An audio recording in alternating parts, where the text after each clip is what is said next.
Good people, so today I'm going to show you how to install Unity and Unity Hubs for your upcoming workshops. So let's search Unity Hub in Google, and on the search result you will have this link, and your first result says download Unity Hub, unity3d.com, and we're going to slip into it. So we will have two buttons here: choose Unity plus download and download Unity Hub. We will go through the download Unity Hub one. We're just keeping things a little bit simple.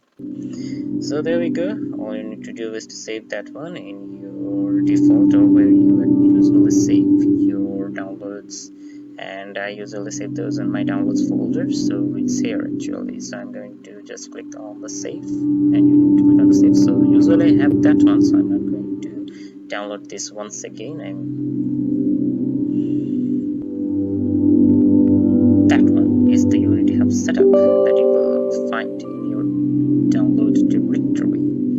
So you just need to open it up, and just like the traditional installation stuff, the destination folder, the directory one where you would like to install that one. So there we go. I'm not going to show you how to install that one. I know you guys can do it by yourself. Instead, I'm going to open the Unity Hub from my system tray. So I'm currently using the version Unity Hub 2.3.2, and the first window that pops up in front of you is the projects one. So I've got a lot more projects that I have actually worked on, so these one popped up, and if that's your first time, so the projects one will be totally blank. So we will go through the installs UI.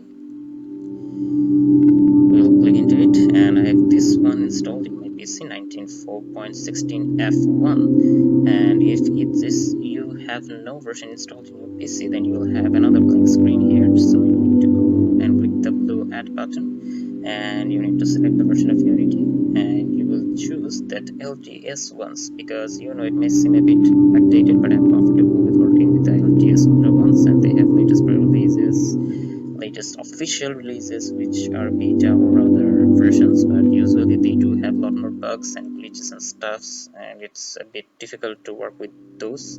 So I'm going to use the LTS versions. So just click next.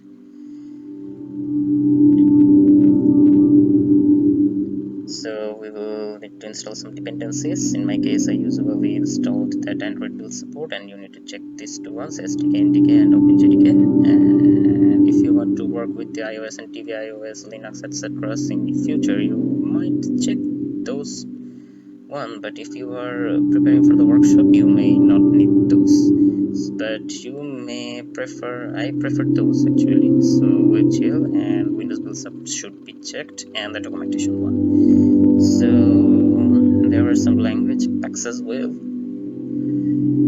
You drop down below, you don't to install those, and so the traditional ones, just like next and installs, so but we're going to need another thing, which one is the Microsoft Visual Studio.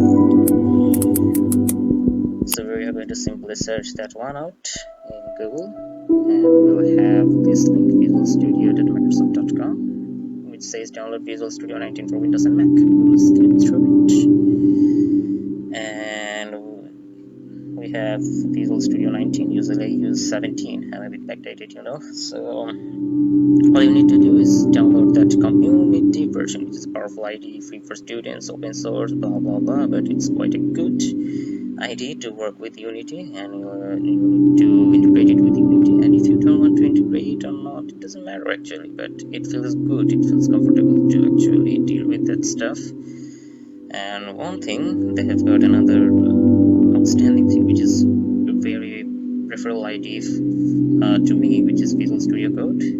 And if you are dealing with Pythons, Arduinos, and etc., other stuff, all you need is to install that Visual Studio Code, just one IDE and thousands of coding languages.